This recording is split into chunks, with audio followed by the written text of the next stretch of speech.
Solamente miremos el aspecto de la pérdida. En el 3:15 de Primera de Corintios nos dice que si la obra de cada uno se consume, ¿verdad? O se quema, él sufre pérdida. Si bien él mismo será salvo, aunque así como por fuego. O sea, pierde la oportunidad de recibir premios por hacer las cosas de buena manera. Aquí se pierden premios por no hacerlas y se pierden premios por hacerlas de mala manera, de la manera en que no se hace. Y bueno, la pregunta surgiría aquí, como ya lo habíamos mencionado, ¿cómo se pierden? ¿Cómo se construye, podríamos decir, una obra de madera, heno y hojarasca en el mismo servicio al Señor? Eso es importante aclarar, porque ya dijimos que las de heno, madera, hojarasca se van a quemar, pero hay que entonces ahora dilucidar cuáles son esas obras que están consideradas con esa categoría. Con esa categoría. Y fíjate que no es la obra en sí misma, sino que es la forma en que las obras se hacen. Y yo quiero presentar acá, ya para ir agarrando la recta final de este tema, las maneras evaluativas. Y es bonito porque la palabra del Señor sí nos especifica cómo es que se obtiene el valor de la obra que nosotros hacemos para el Señor. Y vamos entonces a 1 Corintios capítulo 13 y versículo 1. Y quisiera que me lo leyeras, por favor. Si yo hablase lenguas humanas y angélicas y no tengo amor, vengo a ser como metal que resuena o címbalo que retiñe. Fíjate que en la carta a los Corintios, si tú te has dado cuenta, la mayor parte del contenido de estos temas, Pablo lo ha expresado en la carta a los Corintios porque era una iglesia como que reunía todas las características. Mira, era una iglesia fogosa. En el 1:7 él dice, a ustedes no les falta ningún don. Todos los dones se daban en la iglesia de Corinto. Lo único es que los estaban ejercitando de mala manera, de mala forma. Entonces Pablo empieza en 1 Corintios 13 hablando del don espectacular principal número 1 que la iglesia de Corinto tenía categorizado, y era el hablar en lenguas. Para la iglesia de Corintios, el que hablaba en lenguas era el que tenía de las barbas a Dios. Era el que estaba recostado en el pecho de Dios. Dice, uy, chica, el que habla en lenguas, ese ya solo le falta que ser transformado en el cuerpo para irse. Era el don espectacular. Pero fíjate cómo Pablo lo evaluó. Dice, yo puedo hacer la obra más espectacular en la obra cristiana, pero si lo hago sin amor. En el caso de las lenguas, presenta otra metáfora y dice, vengo a ser como metal que resuena o címbalo que retiñe, sin un sonido coherente, con sentido. Es solo bulla la que se tiene. Interesante esa dura concepción. Dura concepción. Entonces yo puedo hacer la obra más espectacular. Y fíjate que no es porque el don de lenguas sea malo en sí mismo. Es una buena obra, pero ejercitada con la mala actitud. Con la mala actitud. Con la mala actitud. Aquí nos presenta otro aspecto, digamos, de obra espectacular que los corintios tenían, y lo especifica en el versículo 2. Y si tuviese profecía y entendiese todos los misterios y toda ciencia, y si tuviese toda la fe, de tal manera que trasladase los montes, y no tengo amor, nada soy. Bueno, otros elementos más de obras que podríamos decir la obra en sí misma es reconocida, como es la profecía, como lo es entender los misterios, tener esa capacidad comprensiva. Tremendo, sí. De lo que Dios tiene, porque hay que tener claro que hay gente que tiene una capacidad comprensiva de las cosas sobresaliente. Sí. El otro aspecto, toda ciencia, es hablar del conocimiento. Hay gente que se mete a estudiar y a conocer profundamente. A nosotros nos fascina el estudio, ¿verdad? Pero tal vez no nos consideramos tan brillantes como lo que podrían ser otras personas que tienen una capacidad de memorización tremenda. O de entendimiento. O de discernimiento. Cabal, ¿verdad? cabal. Y luego fíjate, dice, y si tuviese toda la fe. O sea, que dice, no, hombre, aquí lo que le pido al Señor, eso me concede. Sí, o una voz de mando. Una ¿verdad? voz de mando, una muévase certeza. para allá el monte y se mueve. Exacto, al darle órdenes a los montes. Por supuesto, Sí. estos son lenguajes hipotéticos. Claro. Porque no tenemos tampoco en la historia registrado que alguien por Nadie. la fe haya movido un monte, pues Sí, es un no. lenguaje hipotético. Pero el apóstol Pablo dice, y no tengo amor, nada soy. Lo que vemos aquí en común esto, hermanos, es que el punto que le da valor a la obra en el Señor es hacerla con amor, no hacerla por compromiso. Algunas veces se pueden hacer obras por compromiso, a veces se pueden hacer obras por interés, a veces se pueden hacer obras por vanagloria personal. Sí. Entonces ves una buena obra realizada con mala actitud, mala intención, Se echa a con perder. mal propósito, se echa a perder. O sea, Dios no va a premiar a nadie que haga algo espectacular que no sea con el propósito de glorificarlo a Él y que no sea con el propósito de bendecir de corazón a la persona con la que estamos realizándole la obra. Y fíjate que el versículo 3 termina con esta parte también de el aspecto sacrificial personal. Porque ¿qué nos dice el versículo 3 del 13? Y si repartiese todos mis bienes para dar de comer a los pobres, y si entregase mi cuerpo para ser quemado y no tengo amor, de nada me sirve. Bueno, ahí está prácticamente el punto evaluativo. Yo puedo llegar a hacer obras sacrificiales, pero como te digo, las intenciones, y ahí es donde te das cuenta, entraron las intenciones del corazón dentro de los parámetros evaluativos que tocamos. Y aquí Pablo lo está especificando. Yo puedo hacer obras espectaculares, pero no las estoy haciendo con la intención correcta.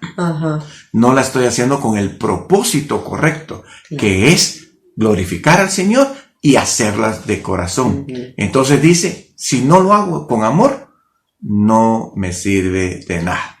Claro. Estas son obras de madera, de heno y hojarasca, las que se hacen con la actitud incorrecta, no porque haga una mala obra. Por supuesto que si hago una mala obra, cae de su peso que no va a tener premio. No trae premio si yo insulto a los hermanos, no trae premio si yo no sirvo, no trae premio nada de eso, eso cae de su peso. El punto es que la gente está esperando reconocimiento por la obra, que sí cree que es una buena obra, pero que la está haciendo de mala manera. Eso sería como, poniendo un ejemplo, que yo, por ejemplo, diga, le voy a regalar a Tony un billete de a 100. Si esto es por amor, porque yo tengo de verdad el sentido de ayudarle, porque sé que quizás él necesita ese billete de a 100, pues es una obra buena. Pero qué triste que yo esté pensando, le voy a dar el billete de a 100 porque la otra semana yo tengo una necesidad. Y yo quiero que él, la otra semana, por agradecimiento, me cubra lo que yo voy a hacer. Entonces, ahí ya la eché a perder. Sí, porque lo haces por interés, que es lo que estamos hablando. Entonces yo debo de hacer las obras por el verdadero deseo de corazón de hacerlo a favor de otro. Y esta es la parte interesante, porque el ser humano solo ve lo que está encima, pero Dios ve la intención, ve nuestro adentro, y ahí sí digo, no le podemos engañar al Señor, nos engañamos nosotros mismos. Absolutamente. Nos engañamos nosotros mismos cuando nosotros hacemos cosas incorrectas creyendo que nadie se da cuenta. Claro. Entonces, allá también en este aspecto evaluativo, algunas veces decimos, van a haber sorpresas con respecto a salvos y no salvos, ¿verdad? Tal vez gente que uno creyó que se iba a salvar y que no se va a salvar, o gente que se va a perder y se va a salvar. Pero también van a haber sorpresas en el asunto de los premios, de decir, gente que uno creyó, oye, es que hacía prodigios, hacía grandes cosas, pero las hizo con intenciones de vanagloria. Entonces, incorrectas. Entonces, posiblemente el que creímos nosotros que iba a recibir un gran premio, tal vez no reciba un gran premio. Y quizás el que nosotros creíamos, había alguien por ahí que no destacaba tanto, ¿verdad? Porque a veces el don del servicio no se ve mucho. Hay labores que no se ven, que no son de etiqueta, le llamamos nosotros, ¿verdad? Ajá. Que ahí están en el anonimato, pero que están orando, que están intercediendo, que sirven a otros. Entonces esas cosas no se ven y quizás ellos van a recibir un mejor galardón, un mejor premio que el que está siendo visto. Quisiera también, ya para ir finalizando, el hecho de creer que solo la obra que se hace en la iglesia o dentro de la iglesia o para el Señor es la única que trae recompensa. Es lo que vamos a destacar aquí. Quisiera que me leyeras Colosenses capítulo 3, los versículos 23 y 24.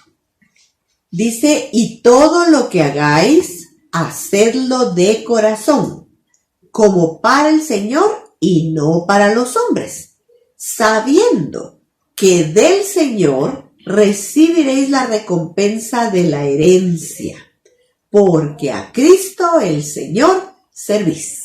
Bueno, este texto, te soy sincero, me ha servido a mí para animar a muchos que quizás no los vemos predicando dentro de la iglesia, no los vemos como maestros dentro de la iglesia o diáconos o cualquier posición, digamos, que se tenga dentro de la iglesia. Pero es gente que está contribuyendo a que la obra del Señor crezca con todo lo que hace. Y me gusta cómo empieza Pablo diciendo, todo lo que hagáis. O sea, aquí en ese todo lo que hagáis, entran cosas ministeriales, entra obra personal, entra obra laboral, entra todo lo que se hace. Ajá. Todo lo que se hace. Entonces, todo lo que se hace debe de hacerse de dos maneras. En primer lugar, dice ahí, hacerlo de corazón. O sea, hazlo porque te place. No lo hagas a regañadientes. No lo hagas, digamos, de alguna manera con pesadez.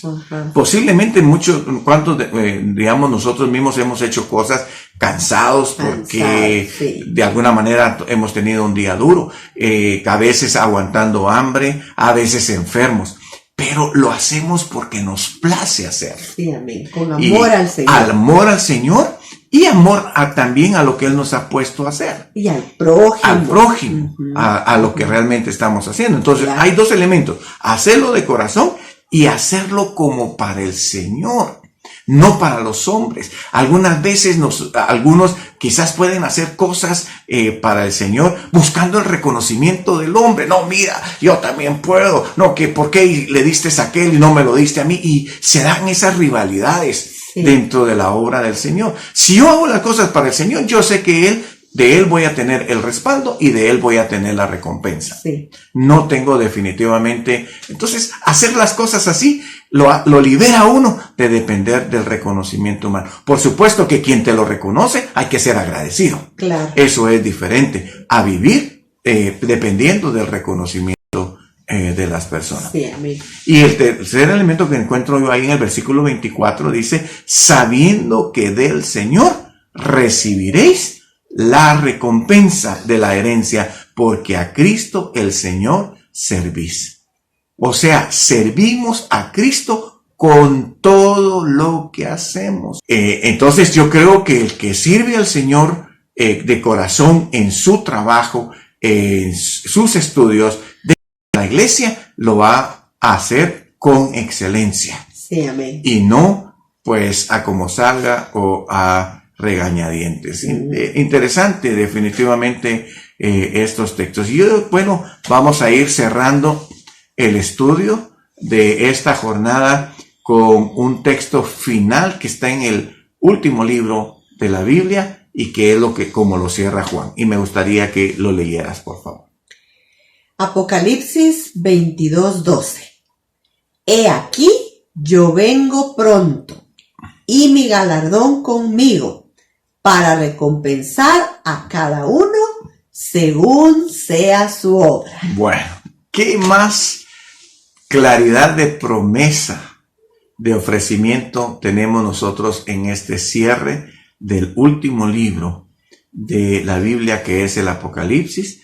Juan ya ha descrito todo lo que va a pasar, la fidelidad hasta la muerte tiene una corona, el que ustedes puedan perseverar tiene una corona, el que ustedes sirvan al Señor tiene una corona. Entonces él dice que Cristo dice, he aquí yo vengo pronto. Amén. Y mi galardón conmigo para recompensar. Y nuevamente mira la individualidad a cada uno según sea su obra. Amén. Así que para mí esto es fascinante, a cambio de que le tengamos miedo al tribunal de Cristo, pues nos debería de hacernos sentir contentos, animados, retados y desafiados también a saber que nuestro compromiso de vida sobre la tierra pues va a tener un reconocimiento, una alabanza del Señor y premios específicos que Dios tiene para cada uno de nosotros.